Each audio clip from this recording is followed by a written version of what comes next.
And this hadith is good news. It's a guarantee to Jannah.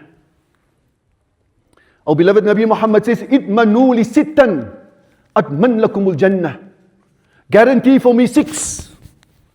And I, Rasulullah, on the authority that Allah has given me, will guarantee you the Jannah. Awfu idha ahadtum. If you've made a promise, keep up your promise. Usduku idha haddathtum. Whenever you speak the truth. That will be part of your guarantee to the Jannah. Then the Nabi Muhammad said the third one is, protect. You guarantee for me, you're going to protect your private parts. I will guarantee you the Jannah. We live in a time when everybody is busy with zina. Everybody sleeps with everybody. May Allah protect us. May Allah protect our children. The fourth one, guarantee for me, you're going to lower your gaze. You know, I always tell men, some men are looking at women in the street as if they are looking at a Wimbledon tennis match. You look at all the women in the street. But worse than that is the pornography that is available.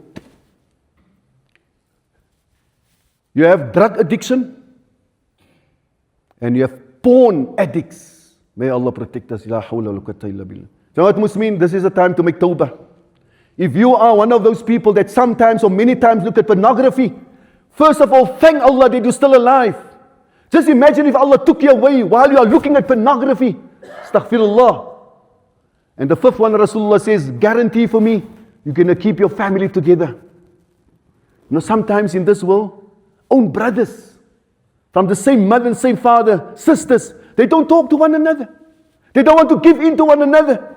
Rasulullah says to you, you guarantee for me, you're going to overlook and have a forgiving heart to keep the family together. That will be part of your guarantee to Jannah. And the last one, the Nabi Muhammad says, sallallahu alaihi wasallam, guarantee for me, you're going to carry out your responsibilities. And there are many responsibilities. I'm just going to confine to one or two. One of our responsibilities as men, as husbands, to look after our wives, to honor them, to love them, to respect them, not to abuse them.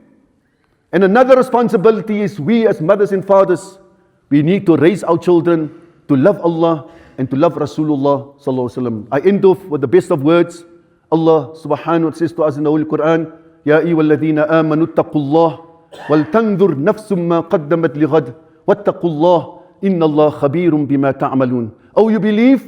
Always be conscious of Allah and let each and every one look into what you have sent forward for the day of your... Allah says, what you have sent forward for tomorrow. Not tomorrow, the 15th of November, Allah speaking about the day of Qiyamah. But as the 15th of November is so nearby, likewise, the day of Qiyamah is nearby. Let each and every person look into your preparations for the day of Qiyamah. We spoke about the best of preparations. The dhikrullah, your 5 times salah, and connecting yourself with the Quran. Wattaqullah, Allah says again, be conscious of Allah. Inna Allah khabirun bima ta'malun. Indeed, Allah is well informed with whatever you do. Ya Allah. Another way to put this, Allah knows each one of us in detail. Jazakumullah khairan. May Allah grant us, as we've met here today, that we met in Jannah and together go visit our beloved Nabi Muhammad sallallahu alaihi wasallam. Wa sallallahu ala sayyidina Muhammad walhamdulillahi rabbil alamin.